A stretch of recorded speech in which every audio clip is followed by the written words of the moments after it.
Dès l'instant où l'homme a levé les yeux vers le ciel, il s'est demandé « Sommes-nous seuls ?»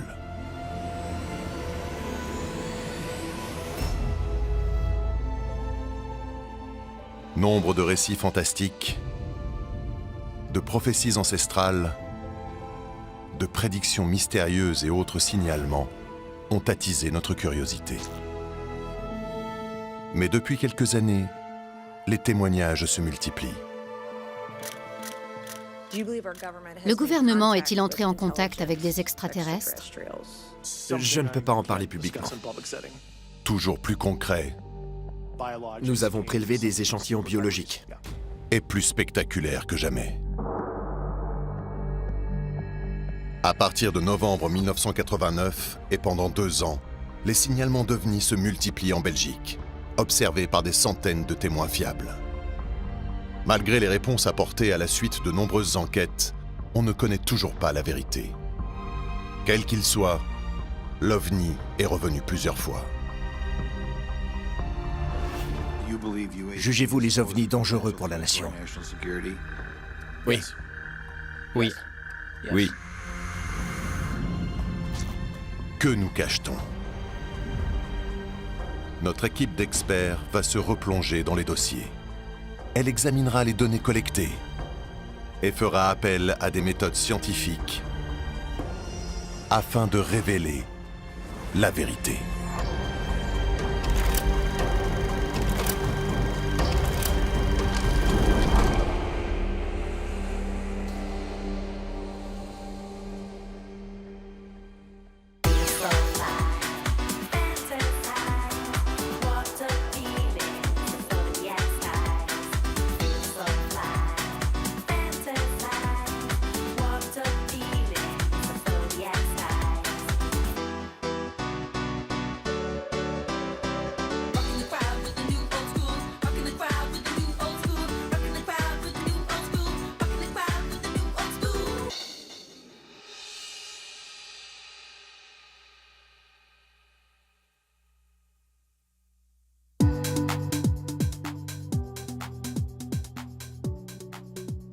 À la fin des années 80, un petit pays d'Europe devient le théâtre d'un ballet d'ovnis sans précédent. En l'espace de 2 ans, des milliers de Belges affirment avoir vu des nuées d'ovnis voler à basse altitude. Leurs témoignages présentent des similarités saisissantes. C'est la fameuse vague belge d'ovnis.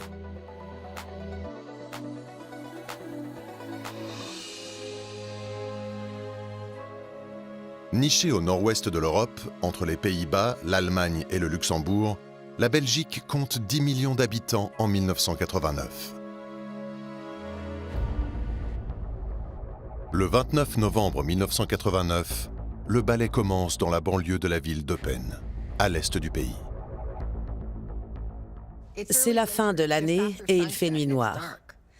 2 gendarmes sont en patrouille lorsqu'ils remarquent un champ éclairé. Ils lèvent les yeux et découvrent un vaisseau triangulaire en lévitation. Il comporte un faisceau lumineux blanc à chaque angle et un faisceau rouge qui clignote en son centre. Quand le vaisseau s'en va, les 2 gendarmes, Heinrich Nicole et Hubert von Montigny, le suivent en voiture. Le vaisseau avançait lentement et sans bruit. Ils l'ont suivi jusqu'à la frontière et l'ont vu faire demi-tour. Les gendarmes préviennent leur supérieur, Albert Kreutz.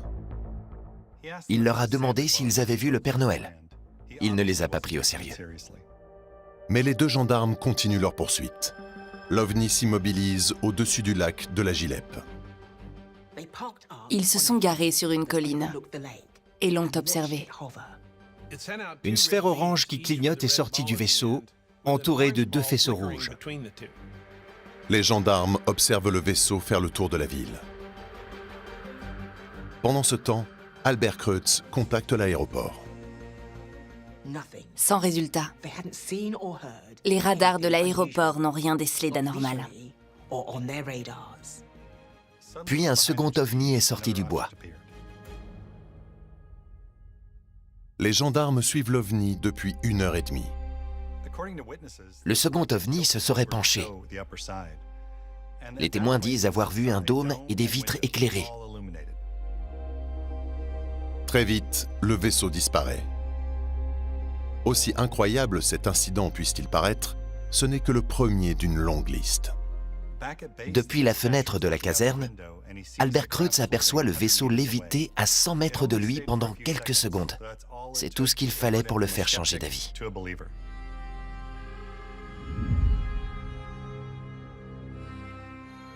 La soirée est loin d'être terminée. À 9 km de là, près du village d'Henri Chapelle, Dieter Plumans et Peter Nicol aperçoivent le même vaisseau. C'est le même vaisseau triangulaire avec les mêmes phares qui se déplace de façon identique. Mais cette fois, la sphère descend dans un sifflement. Ils ne sont pas les seuls témoins. Ce soir-là, l'armée de l'air belge reçoit 143 signalements d'au moins 250 personnes différentes. Parmi elles, on compte 13 policiers à divers endroits. Une famille a vu un vaisseau la survoler alors qu'elle roulait sur l'autoroute. Mais celui-ci était rectangulaire. Les autorités décident de se pencher sur 70 signalements. Certains détails diffèrent sans explication. Quel que soit ce phénomène, il n'est pas prêt de s'arrêter. Le 1er décembre 1989, le météorologue Francesco Valenazzo voit un ovni alors qu'il se promène à Anse, à 50 km de peine. Comme les autres, il a vu l'ovni léviter lentement et sans bruit avant de disparaître. C'est le 4e témoin qui dit avoir vu un vaisseau triangulaire avec 3 phares blancs et un phare rouge. Puis le 11 décembre, 21 nouveaux témoins se font connaître. Parmi eux, un garçon de 12 ans fait des dessins du vaisseau. Grâce à ces 3 dessins, on comprend pourquoi certains voient un triangle et d'autres un rectangle. Ce n'est qu'une question de perspective. Quelques minutes plus tard, une femme repère le vaisseau à Hernage, à 96 km à l'ouest d'Henri Chapelle, alors qu'elle rentrait chez elle.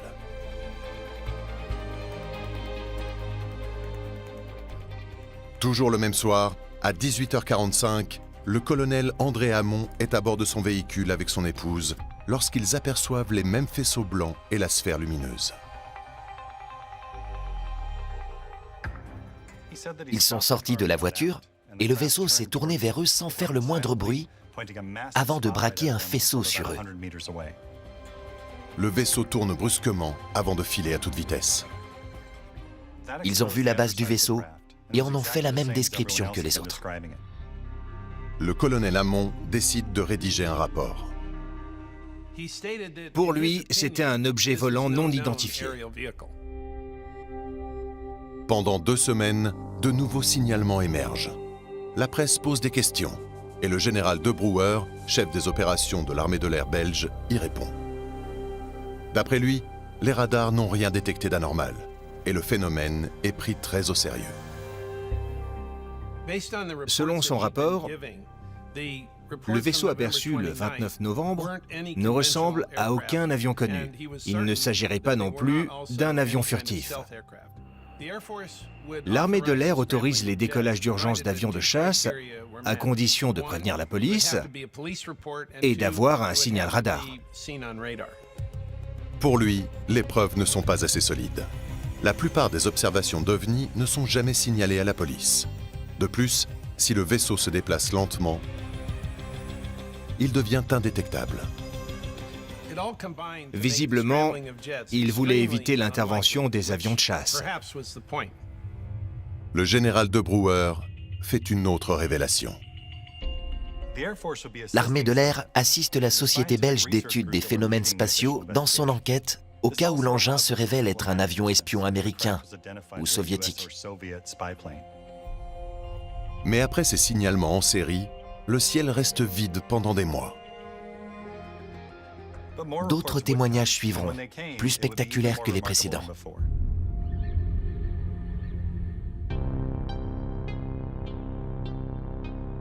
Après une série de signalements d'OVNI en novembre et décembre 1989, la Belgique se passionne pour le phénomène. le gouvernement établit une liste de critères précis pour identifier un ovni. Sans rapport de police ni relevé de radar, le signal est nul. Le ciel semble se calmer. Puis, le soir du vendredi 30 mars 1990, un policier au repos repère 3 phares qui se déplacent vers Toran-Bay-Jamblou. Il a appelé le poste. Pour lui, ces phares n'étaient pas des étoiles et ils formaient un triangle. Les lumières sont devenues rouges, vertes et jaunes. Puis d'autres lumières sont apparues. Au même moment, des radars ont repéré des objets non identifiés. À 23h30, une patrouille arrive chez le policier et confirme son signalement. C'est le premier validé par la police et visible sur les radars. Les avions de chasse peuvent donc intervenir. L'armée de l'air belge envoie ses avions F-16 aux coordonnées de l'OVNI. En l'espace de 7 minutes, les pilotes verrouillent la cible à 9 reprises. Mais à chaque fois, l'OVNI file à toute allure. Un avion de chasse peut atteindre une vitesse ascensionnelle de 300 mètres par seconde. Mais c'est tout. D'après le radar, le vaisseau est rapidement passé d'une altitude de 2100 mètres à 3000 mètres, avant de redescendre à 152 mètres en 5 secondes. Le corps humain ne peut pas endurer une telle accélération. Le pilote n'y survivrait pas. Le vaisseau poursuit son accélération. Sur le radar, il passe de 150 à 1000 nœuds en un claquement de doigts. Ça équivaut à 2000 km/h, soit 1,5 fois la vitesse du son, mais sans bang supersonique. Ce sont des données sans précédent. Pendant 1 heure, les pilotes jouent au chat et à la souris avec l'OVNI. Ils arrivent à s'approcher suffisamment pour verrouiller la cible. Mais aussitôt, l'objet file à une vitesse hallucinante. À 1h30, le 31 mars, après 2 heures de poursuite, l'objet disparaît des radars et les F-16 sont à court de carburant. Ils rentrent à la base. Quelques mois plus tard, le général de Brouwer reconstitue les événements grâce aux données des radars. Il ne trouve pas d'explication. Tout ce qu'il sait, c'est qu'il s'agissait d'un vaisseau inconnu. À la surprise générale, il admet que quoi que ce soit, l'armée de l'air est incapable de l'arrêter. Ce que l'on ne savait pas encore, c'est que l'engouement du peuple et de la presse pour ces phénomènes allait faire franchir un cap à cette histoire.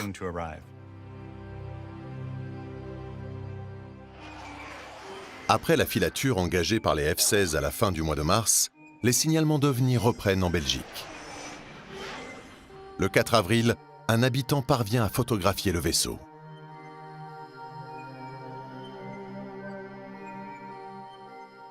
Il est 22h à Petit-Rochin, à 24 km d'Eupen, lorsqu'une femme voit un vaisseau à 3 phares léviter au-dessus de sa maison alors qu'elle promène son chien. Elle appelle son conjoint qui sort son appareil et prend les 2 dernières photos de sa bobine. Il a pris le premier cliché avec une exposition manuelle de plus de 2 secondes. Ce réglage donne un résultat lumineux mais flou. On voit le vaisseau penché vers la gauche. Sur la deuxième photo, on ne voit rien. Mais cette image floue correspond aux descriptions des témoins. Très vite, un magazine français publie les images. L'engin diffère de celui décrit précédemment, mais après quelques réglages de luminosité réalisés par le professeur Ackroyd, le triangle apparaît. Le cliché met en image l'engin que les témoins affirment voir depuis novembre. Le négatif est analysé par d'éminents scientifiques. Parmi eux, François Louange, spécialiste en imagerie spatiale au CNES, Richard Haynes, ancien chercheur de la NASA, ainsi qu'André Marion, titulaire d'un doctorat en physique nucléaire et professeur à l'Université Paris-Sud.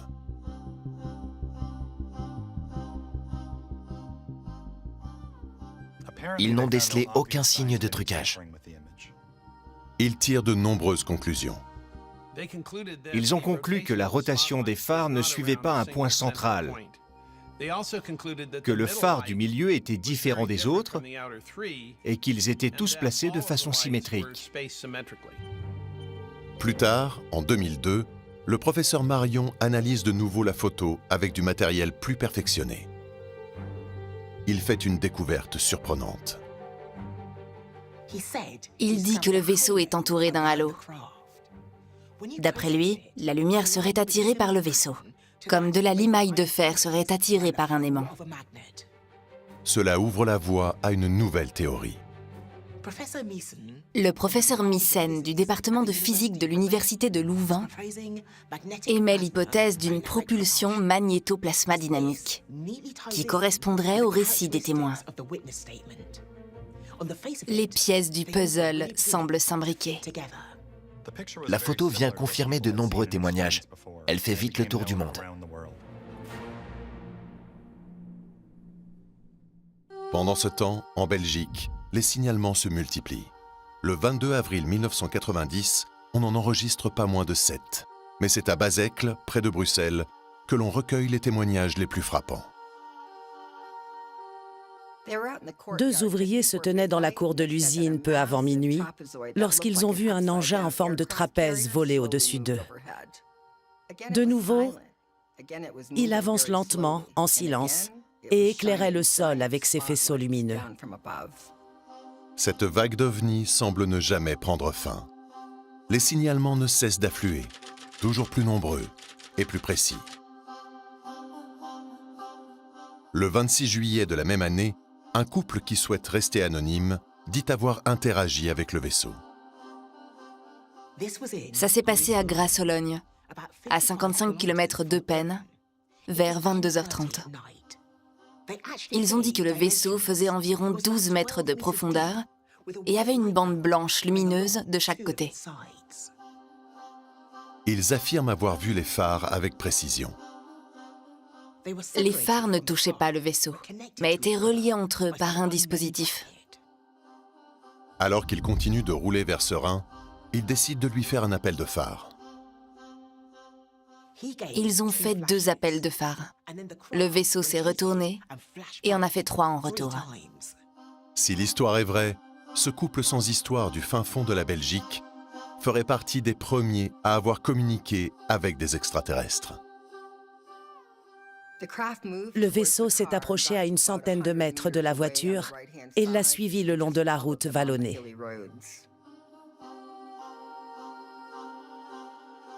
Le couple commence à prendre peur. Il est soulagé de voir l'OVNI disparaître au niveau du pont de Serein. Après une augmentation du nombre de témoignages, cet événement marque la fin de la vague d'OVNI débutée en novembre 1989. En 2 ans, la police a recueilli plus de 2000 signalements et ouvert 650 dossiers. Pour 500 d'entre eux, on n'a pas d'explication. L'absence de preuves tangibles freine les recherches. Mais on ne peut pas nier le nombre impressionnant de témoignages qui se recoupent. Dans plus de 200 cas, les témoins ont vu le vaisseau plus de 5 minutes. Et dans plus de 300 cas, ils l'ont vu de très près, se tenant parfois juste en dessous. Aucun témoin n'a changé sa version des faits. Certains sceptiques ont beau affirmer qu'il s'agissait d'un cas typique de psychose collective, pour le général de Brouwer, le phénomène est bien réel.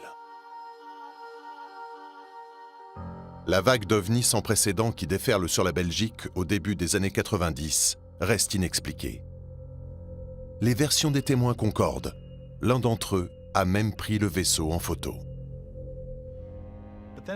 Mais soudain, en 2011, un certain Patrick Maréchal fait une révélation choc à la presse. Il montre aux journalistes comment il a mis en scène la photo du vaisseau. Avec ses collègues de l'époque, il a eu recours à un stratagème d'une simplicité désarmante. Ils ont découpé un morceau de polystyrène en triangle. Ils l'ont peint, ont attaché des lampes de poche dans les angles et ont suspendu le tout à l'aide d'une ficelle. Pour prouver la supercherie, il montre des dizaines de photos de ses tentatives.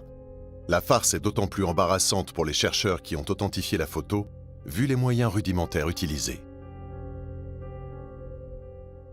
Il n'y avait plus de doute. C'était un canular.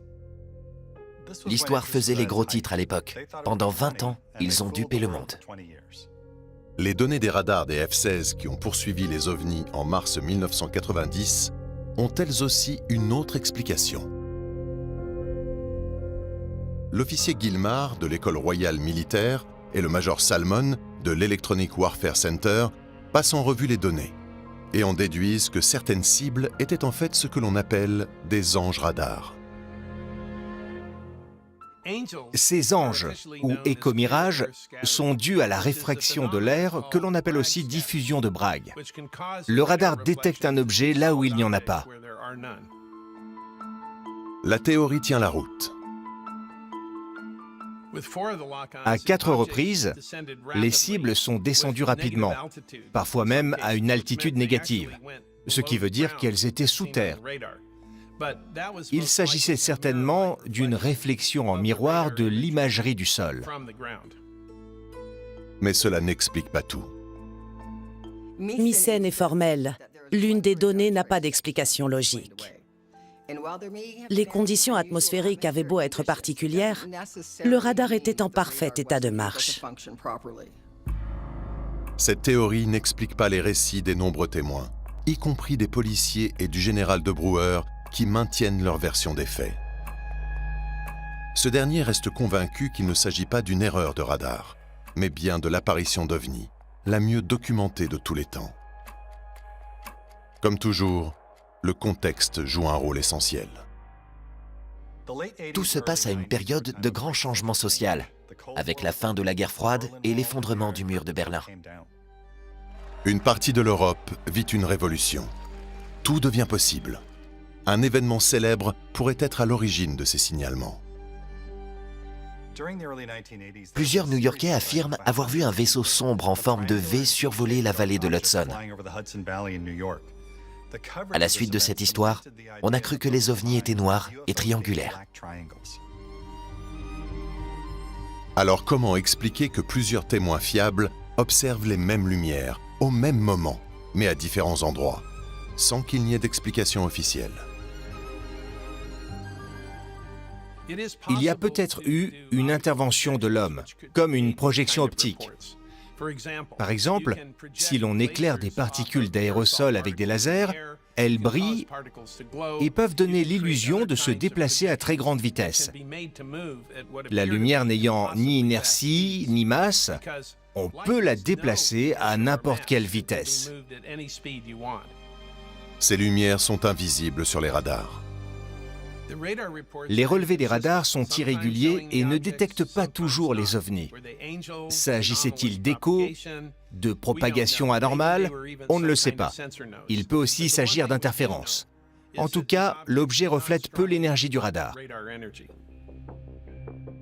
Contrairement aux annonces précédentes, une nouvelle enquête de la SOBEPS dévoile que sur les 9 cibles verrouillées, 3 étaient en fait des avions de chasse, et les 6 autres étaient dus au phénomène de diffusion de Bragg. On observe ce phénomène lorsqu'un groupement de zones d'air chaud et d'air froid a la même longueur d'onde que celle du radar. C'est assez fréquent sur les anciens modèles. Mais Mycène est formelle. L'une des données radar ne peut être due ni à un écomirage, ni à la diffusion de Bragg, car des témoins ont vu l'objet. On a des témoins qui ont vu l'OVNI alors qu'il était poursuivi par les avions de chasse de l'armée de l'air belge. Les pilotes ont réussi à verrouiller la cible à plusieurs reprises sur leur radar d'interception, mais à chaque fois, l'OVNI parvient à fuir. Malgré les efforts des pilotes, l'OVNI reste insaisissable. Il est donc possible qu'après tout, le radar ait bien détecté un ovni capable de se déplacer à une vitesse inégalée. Si l'on suit la logique, l'hypothèse d'un vaisseau extraterrestre devrait tomber au bas de la liste. Cependant, une explication tout aussi logique plaide en sa faveur. Le halo qui entoure le vaisseau peut venir de la dispersion de particules de lumière dans l'air. Mais il peut aussi être généré par un système de propulsion magnétoplasma dynamique. Ces moteurs sont en cours de développement depuis les années 60 pour envoyer des appareils dans l'espace. Un gaz ionisé est expulsé, créant un champ magnétique intense et projetant ainsi la navette vers l'avant. Le processus émet un rayon de lumière fluorescente dont la couleur varie selon le gaz rejeté. Ces moteurs ont une force d'accélération hors du commun. La SOBEPS dit vouloir promouvoir la recherche sur les ovnis tout en adoptant une approche sérieuse et scientifique. La SOBEPS, qui se charge de l'enquête, est constituée de chasseurs d'ovnis. Elle n'est donc pas objective. La SOBEPS a eu recours à plusieurs méthodes. Elle a interrogé les témoins, passé en revue les données des radars et mesuré les champs magnétiques. Les témoins disaient tous avoir vu un vaisseau triangulaire doté de phares puissants. Mais la Société belge d'études des phénomènes spatiaux omet un point crucial. Elle a déclaré que le vaisseau se déplaçait en silence, alors que des policiers ont entendu un moteur semblable à celui d'un hélicoptère. Un vrai scientifique s'en tient aux faits et reste neutre. Les anecdotes, aussi nombreuses soient-elles, ne sont pas des faits. En tant que chercheuse, j'émets des hypothèses pour essayer de comprendre l'univers en restant le plus neutre possible. Mais personne n'est infaillible. Il faut observer ce qui se passe de manière objective, sans laisser nos croyances interférer avec la réalité. À force de chercher des preuves pour étayer son hypothèse d'un phénomène extraterrestre, la SOBEPS aurait-elle nui à la crédibilité de l'enquête? Bien sûr. Face à tant de phénomènes inexpliqués, on peut facilement manipuler les gens. Le rapport de la SOBEPS a été critiqué pour son manque d'objectivité, mais il a tout de même contribué à promouvoir l'étude de ces phénomènes. D'une part, l'enquête montre que les autorités prennent les ovnis plus au sérieux. D'autre part, elle montre l'impact de nos idées préconçues sur une étude qui se voulait scientifique. Ceux qui ont cru à l'authenticité de la photo voulaient y croire. Il est important de savoir faire appel à son esprit critique, car les images ont tendance à susciter des émotions. Ces émotions sont si vives que certains refusent toujours de croire que le vaisseau triangulaire n'était qu'une farce. Pour beaucoup de témoins, la révélation de la supercherie 20 ans après les faits n'est autre qu'une tentative d'étouffer l'affaire. À mon avis, que la photo ait été truquée ou qu'il s'agisse réellement d'un ovni, la démarche reste la même. Où sont les preuves? Il existe une autre école de pensée qui dit que le meilleur moyen d'étouffer une affaire, c'est de la tourner en dérision. On peut difficilement authentifier ou non une photo d'ovni. On peut dire si une photo numérique a été truquée, mais pour les vieilles images, c'est plus compliqué. On se fie principalement à la lumière. Une image floue n'est pas forcément truquée. Si on prend un ovni en photo sous le coup de l'adrénaline, je doute qu'elle soit nette. Mais une photo floue est plus facile à truquer. On pourrait aussi imaginer que l'OVNI est conçu de telle sorte qu'on ne puisse pas le photographier. Certains chercheurs pensent que ces vaisseaux émettent des champs électromagnétiques ou des rayonnements d'énergie qui viennent interférer avec nos appareils électroniques tels que nos appareils photo. Cela expliquerait pourquoi nos caméras cessent de fonctionner correctement devant un ovni. On a tendance à penser que si des milliers de témoins décrivent le même OVNI à travers le pays sur 2 ans, il devrait exister. Mais est-ce bien le cas? Dès qu'un tel phénomène suscite l'intérêt, on a tendance à le voir partout à tort. Les témoins se laissent aveugler par leur enthousiasme. Si l'on avait pu voir le vaisseau sur l'écran des radars, s'il avait été suivi par la police et si plusieurs témoins l'avaient pris en photo et nous avaient permis de le localiser, on aurait assez d'éléments convaincants. Aujourd'hui encore, alors que les 2/3 des hommes possèdent un appareil photo, nous n'avons toujours pas d'image d'OVNI crédible. De plus, nous ne sommes pas des témoins fiables, même pour des événements que nous avons vécus. Notre mémoire n'est jamais fidèle à la réalité. Nous reconstituons nos souvenirs sous l'influence de divers facteurs. Certains détails peuvent varier. Une nouvelle information peut altérer notre mémoire. Lorsque nous pensons voir un OVNI, nous perdons la notion du temps. L'adrénaline joue un rôle déterminant. Elle augmente notre rythme cardiaque et notre tension. Le cerveau ne traite plus l'information de la même manière et le temps semble ralentir. Cette perception biaisée influe sur nos sens et nos souvenirs. C'est fréquent chez les témoins d'OVNI.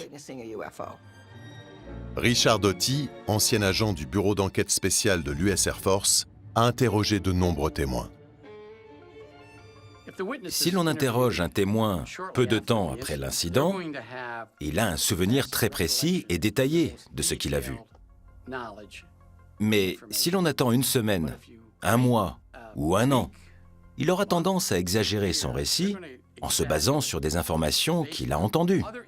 Après une semaine, le témoignage ne vaut plus rien. En Belgique, la plupart des témoignages ont été recueillis plus d'une semaine après les faits. La fiabilité de la photo et des témoignages étant remise en doute, de quelles preuves tangibles dispose-t-on? La plupart des témoins sont militaires ou policiers. C'est un bon point. Un militaire est un témoin plus fiable qu'une personne lambda. Il a été formé et entraîné à observer son environnement, notamment pour le combat. C'est son métier. Le général de Brouwer était le membre le plus haut gradé de l'armée de l'air belge à enquêter sur ces phénomènes. Il a interrogé les pilotes et les contrôleurs aériens. Il a constitué un dossier complet pour arriver à la conclusion qu'il s'agissait d'un OVNI. C'est un témoin, on ne peut plus fiable. Mais pour Chris Bader, personne n'est infaillible. Les policiers, les pilotes et les militaires peuvent aussi se tromper.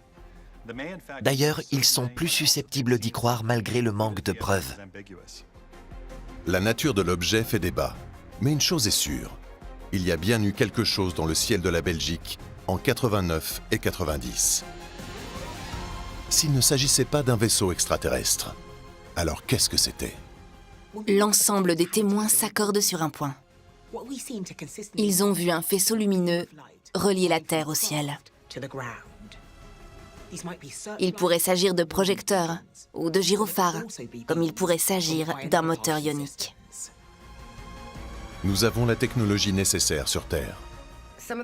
Certains ovnis triangulaires pourraient être des Boeing VC-25 ou des bombardiers B-2 Spirit. Mais l'hypothèse la plus intéressante est celle du TR-3 Black Manta. S'il existe réellement, il s'agit d'un avion espion, furtif et subsonique, créé par Lockheed Skunk Works. Ce vaisseau semble tout droit sorti d'un monde extraterrestre. L'armée américaine aurait tout intérêt à le faire passer pour un OVNI plutôt que de révéler l'existence de cet avion militaire dernier cri. Il tournerait au mercure sous haute pression, propulsé par l'énergie nucléaire, ce qui lui permettrait d'atteindre des vitesses élevées et de réaliser des manœuvres sur 3 axes. Et qu'en est-il des signaux radars? Le plasma généré par le moteur réduit la signature radar de l'engin, le rendant presque indétectable par les systèmes de défense aérienne. Si un tel engin existe, il expliquerait la fameuse vague d'OVNI belges. À mon avis, il s'agissait de drones. Le corps humain supporte difficilement les accélérations extrêmes. J'ai tendance à croire qu'il n'y avait pas de pilote. Il pourrait aussi s'agir d'un engin expérimental tenu secret. Il faut garder à l'esprit que l'on teste toujours les nouveaux engins bien avant de les dévoiler. Il y a donc des appareils dans le ciel dont on apprendra l'existence que d'ici 20 ans. S'il s'agit d'un vol ou d'une mission classée top secret, L'armée de l'air ne l'admettra jamais et niera tout en bloc. L'armée de l'air et la marine sont très secrètes sur leur mission, même avec leurs alliés. Mais pourquoi feraient-elles des essais au-dessus de zones peuplées? Il serait plus logique qu'elles aillent dans des zones désertiques. Il y a peut-être une explication.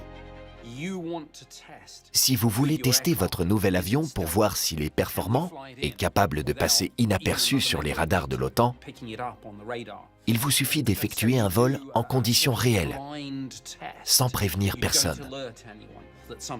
Vous aurez des réponses à vos questions. Il pourrait aussi s'agir d'un engin russe. N'oublions pas que le siège de l'OTAN se trouve en Belgique et que c'est l'ennemi numéro 1 de la Russie. Les Russes ont pu mener ce que l'on appelle une mission Furet. L'avion serait donc un appât pour tester notre réaction. Qu'il s'agisse d'un avion russe ou américain, la Belgique compte bien le découvrir. La Belgique a fait part de ses soupçons au ministère de la Défense britannique qu'il devait s'agir d'un avion de chasse, d'un prototype de drone ou d'un engin de la sorte. Elle a tenté de faire pression sur les États-Unis qui ont, bien sûr, tout nié en bloc. Quelqu'un a sûrement fini par dire « Écoutez, on ne peut pas entrer dans les détails, mais ne vous inquiétez pas, c'est sans danger. Et cette conversation n'a jamais eu lieu. Quoi qu'il se soit passé, il y a de quoi se poser des questions. » Nous avons donc la certitude que la Belgique soupçonnait les États-Unis d'avoir un lien avec la vague d'OVNI qui a déferlé sur le pays entre 89 et 90. Une ligne du rapport officiel sur ces phénomènes inexpliqués interpelle Nick Pope.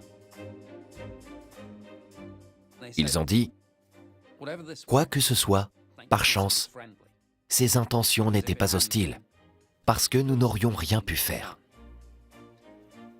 Et la phrase reste en suspens.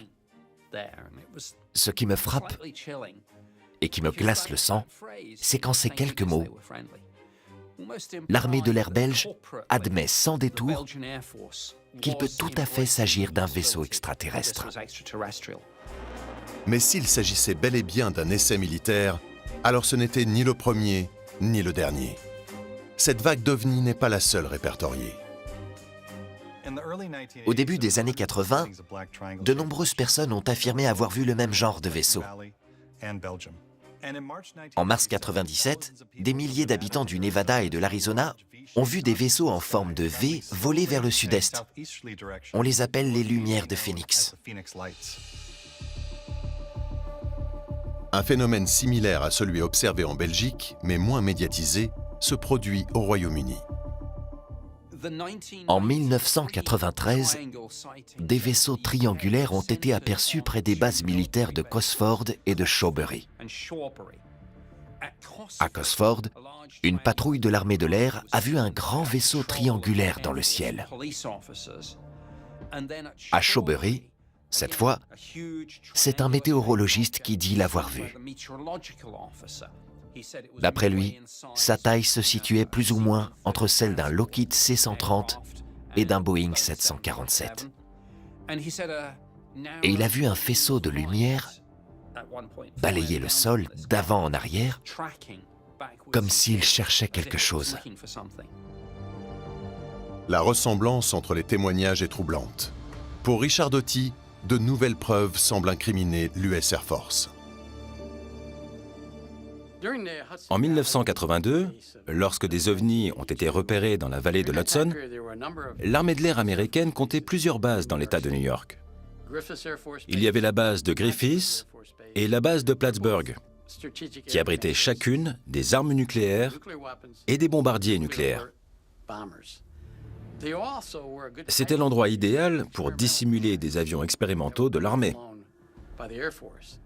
Ces modèles TR-3BS et AS, aperçus par de nombreux témoins dans la vallée de l'Hudson à cette époque, venaient probablement de ces bases.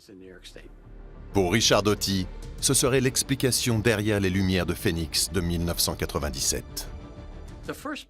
D'abord, on a des témoignages à Phoenix, ou plutôt au sud-ouest de Phoenix. Il s'agissait en fait d'un avion A-10 de l'armée de l'air qui larguait des fusées éclairantes dans le cadre d'un exercice. Ensuite, on a des témoignages au nord de Phoenix et dans l'Arizona. Il s'agissait probablement d'un vol expérimental de TR-3B depuis la base de Creech dans le Nevada ou depuis la zone 51. Si j'émets cette hypothèse, c'est parce que le système d'éclairage de l'appareil correspondait aux normes de l'aviation civile.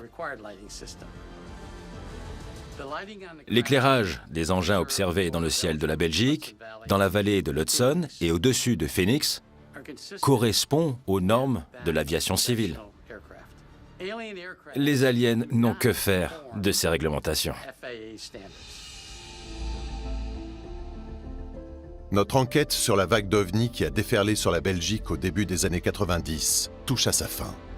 La plupart des indices tendent vers un engin militaire.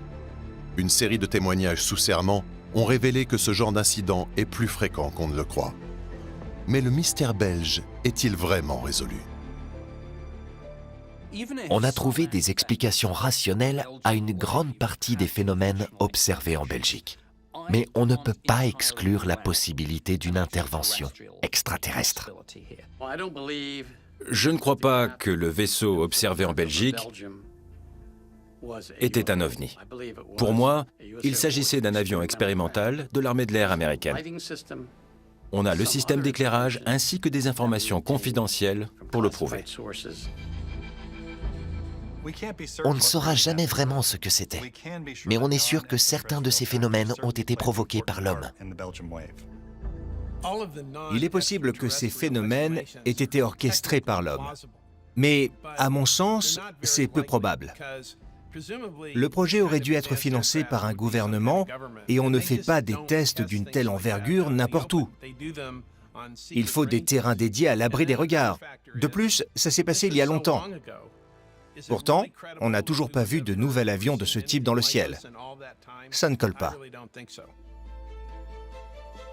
Aujourd'hui encore, des pilotes continuent de rapporter des phénomènes étranges. Certains ont vu des vaisseaux horizontaux au large de la Californie du Sud. Quels qu'ils soient, ces engins ne semblent pas près de disparaître. Des enquêtes ont été menées et, malgré certaines erreurs, les chercheurs ont fait du bon travail. Seulement, nous n'obtiendrons sûrement jamais de réponse. À mon avis, le phénomène observé en Belgique a été orchestré dans le cadre d'une opération psychologique. L'objectif était de jauger la réaction de la police et du public face à un objet volant non identifié. Pour moi, il y a une explication logique. Nous savons à présent que l'armée américaine a recensé des centaines de signalements d'OVNI. Pour Eric Hasseltine, il était plus que temps de rendre ses rapports publics. Cette enquête met en lumière un point particulier de la pensée scientifique humaine. On enregistre de plus en plus de témoignages crédibles. On est bien forcé de reconnaître les limites de notre savoir. S'agit-il d'une intervention extraterrestre? D'un phénomène naturel qui nous dépasse? D'un vaisseau ennemi plus avancé que le nôtre? Nous devons bien admettre que nous ignorons beaucoup de choses. Moi-même, je ne sais pas ce qui s'est passé. La vague d'OVNI qui a déferlé sur la Belgique reste à ce jour l'un des phénomènes enregistrés les plus troublants. Mais faute de preuves déterminantes, le dossier reste en suspens pour le moment.